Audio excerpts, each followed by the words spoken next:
Mirror राजनीतिक समीकरण के इस एपिसोड में आज हमारे साथ हैं सांचौर के पूर्व विधायक और कांग्रेस पार्टी के राजस्थान प्रदेश कांग्रेस पार्टी के वाइस प्रेसिडेंट श्रीमान हीरालाल जी बिश्नोई। श्रीमान जी, आपका बहुत बहुत स्वागत, खूब खूब अभिनंदन कि आपने अपना कीमती समय निकालकर हमारे साक्षात्कार के भाग्य में।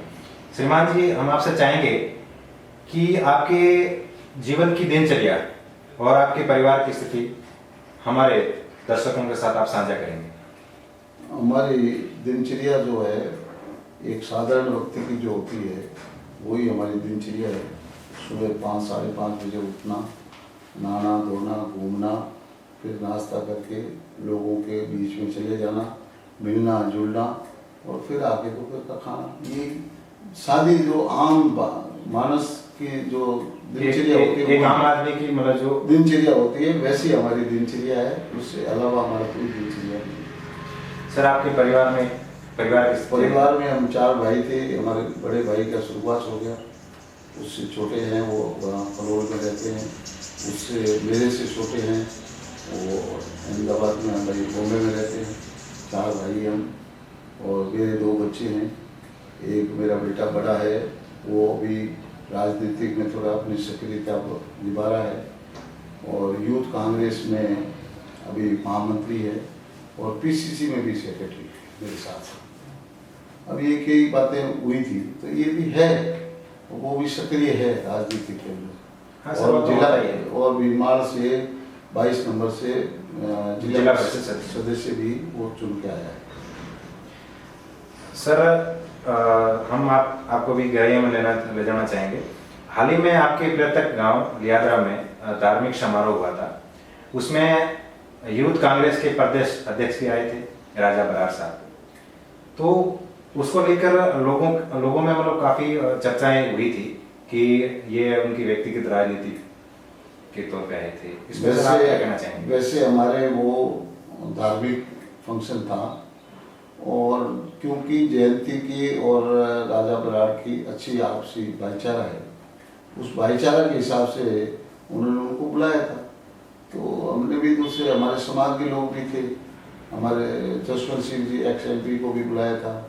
मेरे जोई हैं लादू राम जी के बेटे के बिश्नोई, उनको भी मैंने इनवाइट किया था।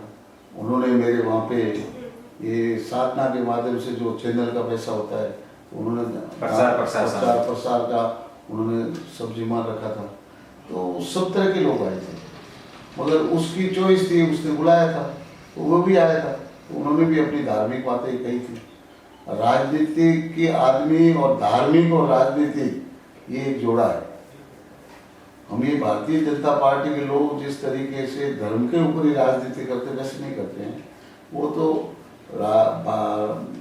फंक्शन था, वो हमारा सामाजिक फंक्शन ही था।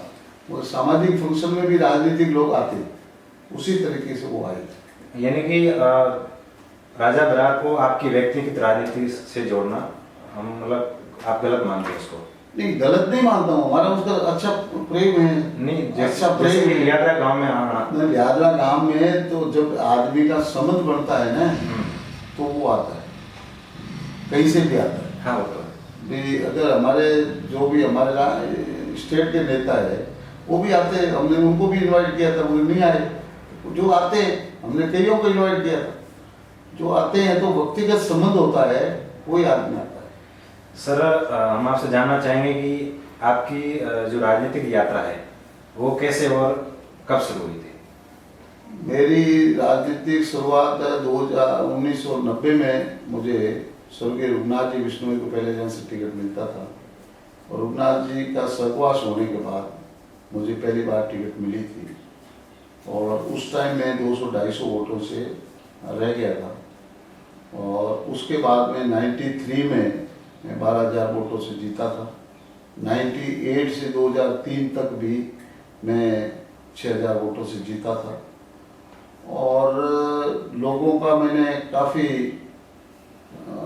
विकास भी किया था। उस दरमियान जो भी मेरे से बन पड़ा, ये नर्मदा नहर का मुद्दा था, हमारा मुख्य मुद्दा नर्मदा नहर का था और नर्मदा नहर ये हमारे अशोक जी की मेहरबानी से, कांग्रेस पार्टी की मेहरबानी से ये नहर का पूरा पूरा काम हुआ था मेरे कार्यकाल में।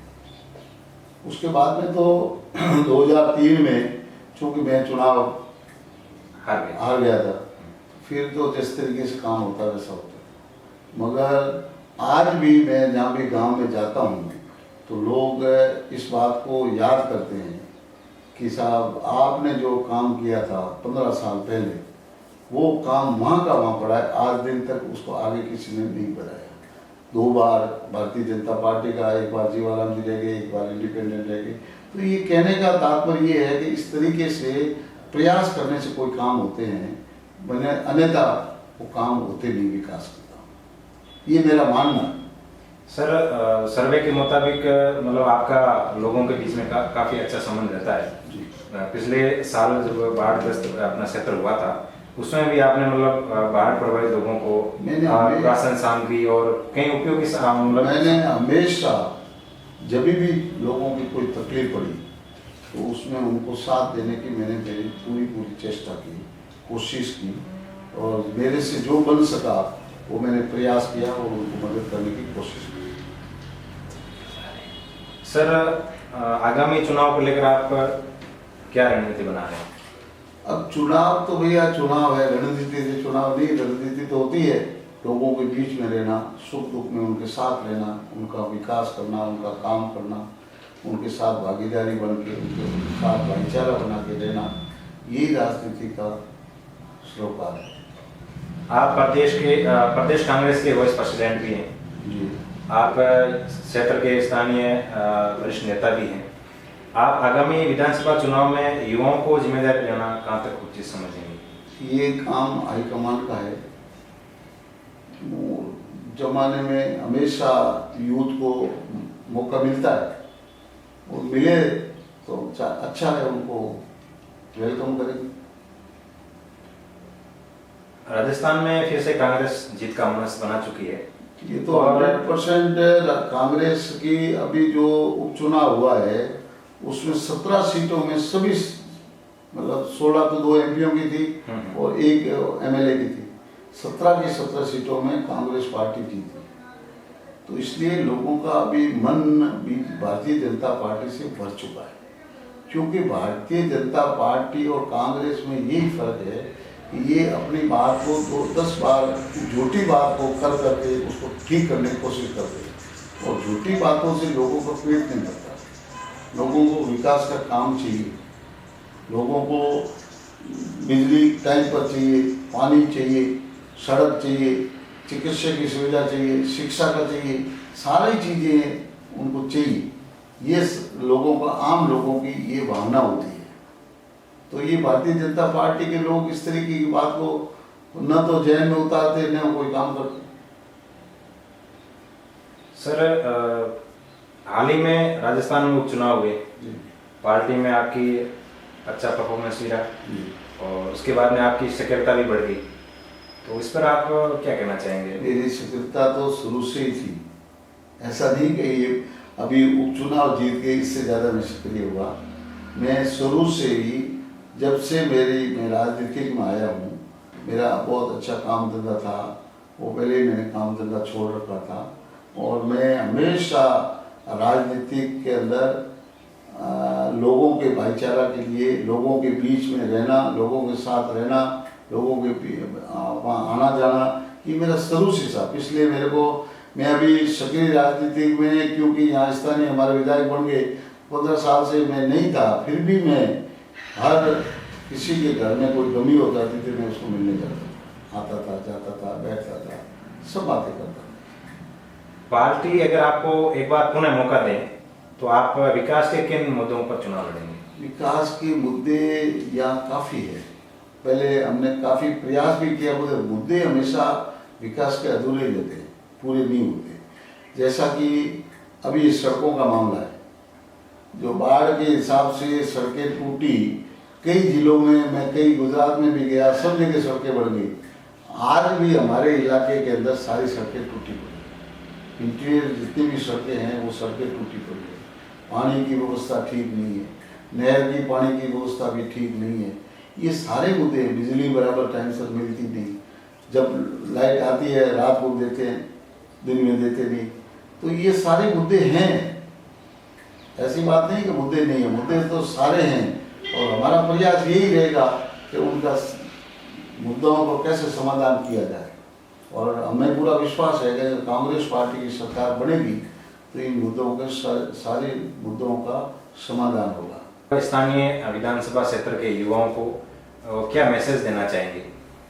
मैं शिक्षा के लिए, या हमारे पहले भी पिछली गवर्नमेंट ने अशोक गहलोत जी के टाइम में महाविद्यालय की घोषणा की थी, मगर ये भारतीय जनता पार्टी का राज आने के बाद में वो मामला ड्रॉप हो गया। तो वापस प्रयास करेंगे कि यहाँ पे वापस कॉलेज भी हो, मेडिकल कॉलेज भी खुले, सारी व्यवस्था हम करने का प्रयास करेंगे। सर, इस विधानसभा सांचौर विधानसभा क्षेत्र में यहाँ के खेल जगत से भी काफ़ी युवा जुड़े हुए हैं, उनके लिए सर यहाँ पे मतलब ऐसी कोई व्यवस्था नहीं है, उनके लिए उचित संसाधन भी नहीं है? खेल कूद के लिए भी जरूरी है, क्योंकि खेल कूद भी उससे जुड़ा हुआ है, शिक्षा से जुड़ा हुआ है और होना चाहिए, उसके लिए भी प्रयास करेंगे। अच्छा सा जहाँ भी होगा, जो भी होगा, वो हम प्रयास करेंगे कि उनको आगे ले जाने के लिए युवाओं को। वैसे युवा हमारे यहाँ के, पहले भी मेरा हमेशा ये प्रयास रहता था, मैं जब बॉम्बे में काम करता था तो यहाँ से कितने लोगों को मैंने बॉम्बे ले जा करके अपना काम धंधा शुरू करवाया था। तो ये मेरा रूटीन से शुरू से ये रहा है कि हमारा युवाओं का भला हो, समाज के लोगों का भला हो, गरीब लोग का भला हो, जो हमारे यहाँ पर SC ST का उत्थान हो, आगे बढ़े। ये सारा प्रयास हमारा शुरू से था, आगे भी वही हमारा प्रयास रहेगा कि हमारे इलाके का ज़्यादा से ज़्यादा डेवलपमेंट हो। सर, आप सर एक ऐसी कम्युनिटी से जुड़े हुए हैं जो भी मतलब वो काफ़ी वन्य जीवों को लेकर, पर्यावरण को लेकर पूरे भारतवर्ष में नहीं जबकि विश्व भर में प्रचलित हैं, तो आप अपने समाज के युवाओं को एक स्पेशली क्या मैसेज देना चाहेंगे? समाज के लोग बहुत अच्छा काम अभी कर भी रहे हैं और वन्य प्राणियों के लिए, वन्य वृक्षों के लिए जो अखिल हमारे खेजड़ी वाला जो धाम है, 363 लोग जो शहीद हो गए थे, विश्व में ये बातें हैं। और जब राजा अबरार की आप बात कर रहे हो, राजा अबरार भी वहाँ आया था, तो उसके भी जहन में ये बात थी कि साहब दुनिया के अंदर इतने लोगों को मैंने कहीं देखे हैं, मगर एक पक्षी हिरण के लिए आपका बिश्नोई समाज का आदमी शहीद हो जाता है और खेजड़ी के लिए 363 लोग शहीद हो गए। इससे बड़ा समाज में दुनिया के अंदर कोई नहीं है। ये हमारा समाज शुरू से थोड़ा पढ़े लिखे नहीं होने के कारण इस बात को हम आगे नहीं बढ़ा सके। हमारा ये प्रयास रहेगा कि इस बात को हम आगे बढ़ाएं, राजनीतिक स्तर पर बढ़ाएं। चौधरी भजनलाल जी एक वन्य और पर्यावरण मंत्री एक बार रहे थे सेंट्रल गवर्नमेंट में, उन्होंने भी एक बार लोकसभा में इसके ऊपर बहुत अच्छा वक्तव्य दिया था, वो किताब में भी छपा था। मगर ये चीज़ें के लिए प्रयास हमेशा करना पड़ता है, हमेशा जो प्रयास होता है तभी जाके वो चीज़ बनती है और वो आगे निकलते हैं। जब तक प्रयास नहीं होता, जब तक उसका काम नहीं बनता। 25 फरवरी को हमारे Jalore mirror digital apps launch हो रहा है, उसको लेकर सर आप अपने विचार रखिए। मेरा ये विचार है कि आप सामाजिक पत्रकारिता के माध्यम से समाज के लोगों की भलाई की बात जो भी करते हैं, उसमें मेरे तरफ से पूरी आपको बहुत बहुत बधाई। और आप इसी तरीके का प्रयास करें ताकि समाज के लोग, सारे समाजों के लोग आपसे जुड़े और कोई ऐसा कार्य नहीं हो जिससे अपने को ये महसूस हो कि भाई हमने गलत काम किया। ऐसा कोई कार्य नहीं हो और हमेशा इस पत्रकारिता को आप आगे बढ़ाएं। ये मैं गुरु महाराज से प्रार्थना करता हूँ कि आप हमेशा आगे बढ़े और लोगों की सेवा करें। सर, आपका बहुत बहुत धन्यवाद, आपने अपना कीमती समय हमें दिया। नहीं, कोई कीमती नहीं, आप लोगों की फोटो क्लिक मारे।